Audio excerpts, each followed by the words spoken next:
proceso electoral del Estado de México inició formalmente en septiembre del 2016, legalmente, formalmente, pero es hace prácticamente un año que iniciamos con los trabajos de preparación para integrar nuestras juntas distritales. El Instituto Electoral del Estado de México tiene oficinas centrales en Toluca y en época de elecciones tenemos que, uso yo la frase, desplegarnos en el territorio estatal en 45 juntas que son temporales. La elección del Estado de México para gobernador no tiene que implicar los distritos, pero por las atribuciones que ahora el INE tiene en materia de distritación y de geografía electoral, el año pasado creó una nueva distritación. Los 45 distritos en el Estado de México estaban desproporcionados, había distritos prácticamente de la mitad o el doble de otros, y ahora son todos homogéneos. Eso va a ser muy útil en la elección de diputados del año que entra, pero hubo que organizar la elección de gobernador ya usando esta nueva tipología de distritos, y en el Estado de México se mantuvo no solo el nombre, sino la estructura del instituto, el modelo de funcionamiento.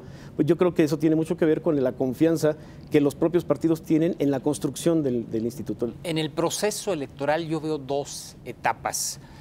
Una etapa donde hubo muchos reclamos antes de que arrancaran las campañas en el mes de abril, particularmente de la oposición, de los diferentes partidos opositores, señalando que el gobierno estatal y el gobierno federal estaban cargando los dados a través de la entrega de dádivas a la población.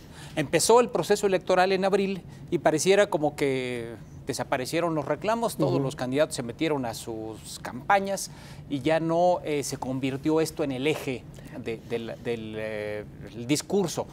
¿Qué percepción tiene usted, consejero, en esto? Esto tiene una lógica legal, don Enrique. Durante las campañas no se puede hacer entrega de recursos, entonces eventualmente quienes les parecía que se estaba indebidamente entregando algún recurso de los que están a cargo de las diferentes dependencias de desarrollo social, que las hay en el Estado de México, federales, estatales y también municipales, pues se manifestaron inconformes con algún tipo de actividad que se estaba realizando, con el modelo con el que se estaba haciendo la entrega de los recursos. En el Instituto Electoral del Estado de México atendimos estos reclamos desde diciembre del año pasado con un acuerdo que el Consejo, mediante el cual el Consejo me autorizó a mí a solicitar información a los 3 niveles de gobierno, federal, estatal y municipal, sobre cuáles eran los programas sociales que se iban a aplicar durante 2017. Es un asunto importante porque los programas sociales por ley no se pueden inventar de la noche a la mañana, no se pueden sacar de la manga, no son espontáneos, tienen que estar programados en el presupuesto del año, tienen que tener reglas de operación, tienen que tener un directorio de beneficiarios. Y mucho menos en temporada electoral, ¿no? Así es. Y además, particularmente en el Estado de México, se suspenden 60 días antes de la jornada electoral. El PRI y Morena decidieron que no participarán de un tercer debate, a diferencia del PAN y el PRD, que a estas alturas aparentemente no tienen mucho que perder. Sin duda estos dos debates aportan a la construcción de la democracia, pero ¿cuánto aportan realmente al proceso electoral? Bien, los debates en México entre los candidatos son digamos, una actividad relativamente nueva. En las elecciones presidenciales, recuerdo las del 2000, fueron las del debate como más famoso, y de ahí para acá. 94, 94 aquel de Diego Cedillo, Cárdenas. Pero sí, yo recuerdo. Inolvidable, exacto. En las elecciones presidenciales, y eran actividades novedosas. En la ley del Estado de México tenemos la obligación, el Instituto Electoral del Estado de México, en el artículo 73 del Código, nos dice la obligación de organizar dos debates con una única condición, que sea equitativo. Entiendo que el modelo nos fue criticado, es un modelo que no es muy atractivo, digamos, visualmente o televisivamente, que es el principal medio por el que se transmite con la imagen. Pero no tanto se trata de atracción, se trata de que hay intercambio y ese parece que el formato no lo permite mucho. No lo propicia mucho, pero algo que debemos destacar y que aprovecharía el espacio y su audiencia para hacerlo es que el modelo, como no está definido en la ley, lo único que nos dice la ley es 2 obligatorios con equidad. El modelo fue construido con los propios representantes de los candidatos, fueron escuchados todos, nadie podría decir es que mis ideas no fueron valoradas al menos, había propuestas, había de que fuera de pie, de que fueran sentados, de que fuera con réplica, de que si me están aludiendo a mí, la cámara también me tome para ver mi reacción, aunque sea para trolearnos, pero nos vieron. Tuvimos millones de impactos en Facebook, a pesar de que el modelo pudiera no gustarnos, que hubiéramos preferido un debate como los de Hillary y Trump o como el de Macron y Le Pen, tenían esa ventaja, son solamente 2. Cuando son más de 2, esto siempre se complica. Podían no haber acudido, es un detalle importante. ¿La ley no los obliga? No los obliga. Nos obliga a nosotros a organizarlo, pero no a los candidatos a asistir. Yo creo que fue un buen signo de atención, digamos, al electorado, acudir a los 2 debates. El tercero se planteó en la subcomisión, se resolvió esta misma semana que no habrá un tercer debate. Las autoridades electorales en México en los últimos 20 años hemos ido afinando los procedimientos y llegamos a un punto en el 2006 donde todo lo que teníamos previsto para una elección estaba muy bien detallado, pero no para una diferencia tan cerrada entre el primer y segundo lugar. El PREP, que funcionaba antes solamente con captura de datos y publicación de los mismos, ahora exige que esos datos vayan respaldados con la digitalización y publicación de las actas cubiertas. Antes de eso, ¿sí? ¿quién pide el recuento? Es decir, cualquier representante de partido en casilla tiene la facultad para decir, no estoy conforme con esto, ¿vamos a contar otra vez? No, en las casillas el procedimiento de escrutinio y cómputo se realiza como lo señala el código, se sacan todos los votos, en este caso hay una sola urna, no habrá problema de esperar a ver qué hay en las otras, se cuentan, primero se inhabilitan o se cancelan las boletas que sobraron. Se cuenta cuántas sobraron y se anota. Se cuenta cuántas personas tienen la marca de botón en la lista nominal, se sacan los votos de la urna y se empiezan a clasificar. Tenemos material específico de capacitación, le llamamos el mantel, que es un pliego muy grande donde están todas las opciones. Y se van acomodando. Votos para este partido, votos para esta coalición, voto para estos 2 o 3 partidos de la coalición, en fin, todas las combinaciones posibles. En ese punto, los representantes del partido pueden inconformarse con cómo están haciendo el trabajo los funcionarios de casilla, pero no pueden ahí en ese momento solicitar el recuento. En todo caso, levantarán, presentan un escrito de protesta y me dicen, me parece que clasificaron mal los votos y lo dejo por escrito. Esos paquetes, una vez integrados, se remiten en la noche del 4 de junio a nuestros consejos distritales, ahí se resguardan, se saca el acta PREP para empezar a alimentar de datos al PREP, y el miércoles siguiente, si el representante del partido que en ese distrito está en segundo lugar y la diferencia entre el primer y segundo lugar es menor al 1%, él puede solicitar el recuento total. En el escenario que traemos en las encuestas del Financiero, donde la diferencia entre el 1 y el 2, el señor Del Mazo y la maestra Delfina, es de 1%, 1.5% en algunos casos. Está en error estadístico, prácticamente es la misma. Más menos 2%, muy bien. Es decir, ahí cualquiera de esos, cualquiera que sea el resultado, podría solicitar recuento y revisión. Pero si Josefina queda en un distante tercero a 8, 9 puntos de distancia, ¿no está facultada para solicitarlo? No, la ley lo que prevé es que lo haga y solo a solicitud del representante que está dentro del menos del 1% de diferencia con el primer lugar. Vamos a necesitar información de 1,800 casillas, pedir información de esas 1,800 casillas. ¿De un total de? De 18,605. Es decir, el 10%. 10%, muy aproximado al 10%.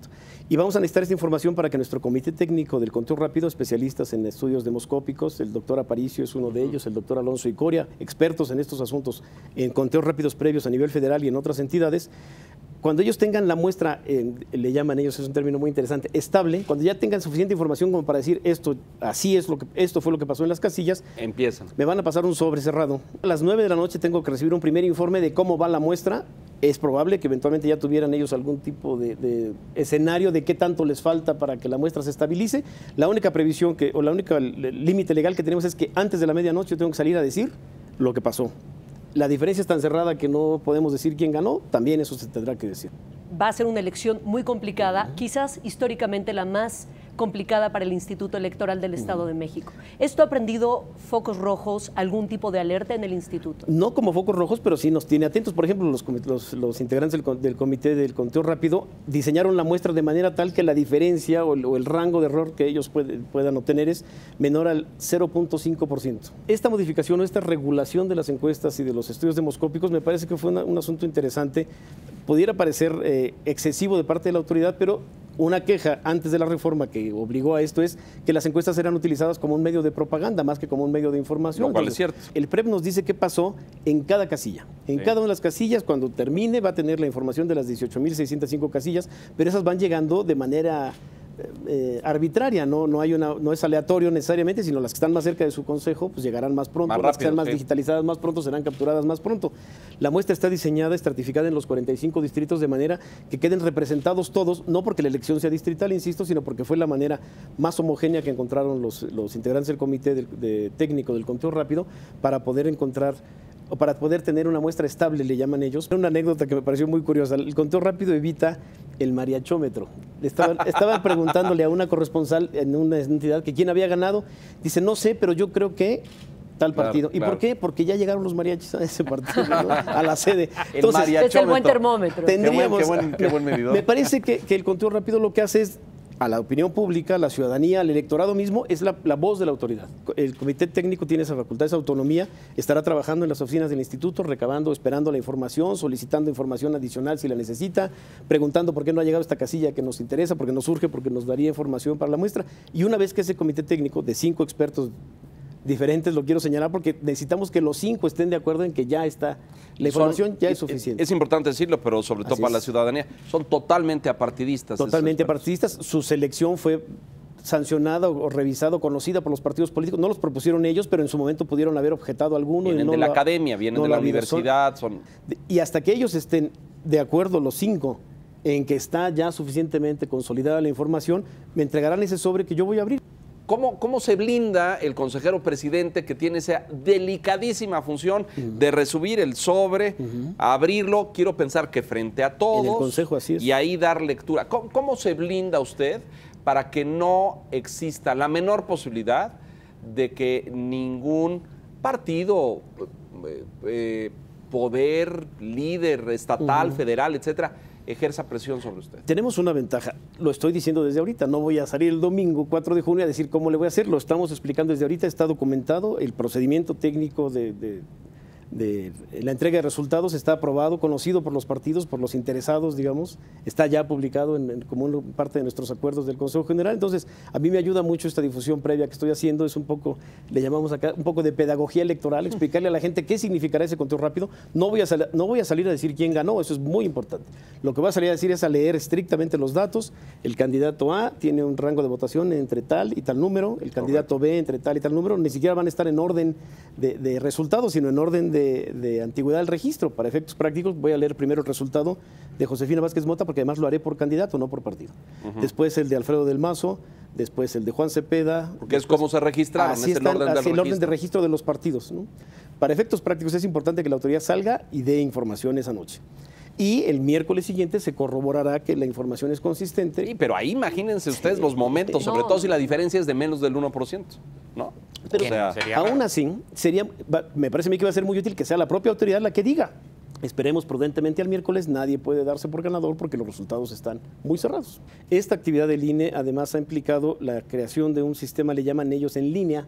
No es precisamente al momento, pero sí es muy al día, ¿no? La fiscalización antes se hacía después de los resultados. Sí, a posteriori, como decían. Y ahora ellos saben, el INE tiene muy clara esa obligación. Antes del 16 de agosto nos tendrán que decir si alguien rebasó los topes de gastos de campaña, porque si lo rebasó y resultó ganador, la elección eventualmente podría anularse y el castigo para quien rebase o habiendo ganado rebase los topes de gastos de campaña sería que no puede participar en la que sustituya la anulada. Vamos a tener una ventaja para efectos de informáticos. El conteo rápido se hace por llamada telefónica. Entonces el compañero cae, él ya va a saber desde ese día qué casilla de las 4, 5, 6 que tiene a su cargo es la que es parte de la muestra. Entonces él tiene la obligación de estar a las 6 de la tarde en esa casilla para estar presente durante todo el escrutinio y en cuanto el acta esté firmada, traspasar los datos a un formato, salirse de donde está y llamar por teléfono a un número específico, se va a identificar con una clave, no va a decir soy Pedro y estoy llamando de la sección 21, sino va a decir quiero pasar los repatos. R4. Exacto, con una clave de alfanumérica que quien esté recibiendo la llamada, que puede ser cualquiera de los 100 capturistas que estarán atentos a eso,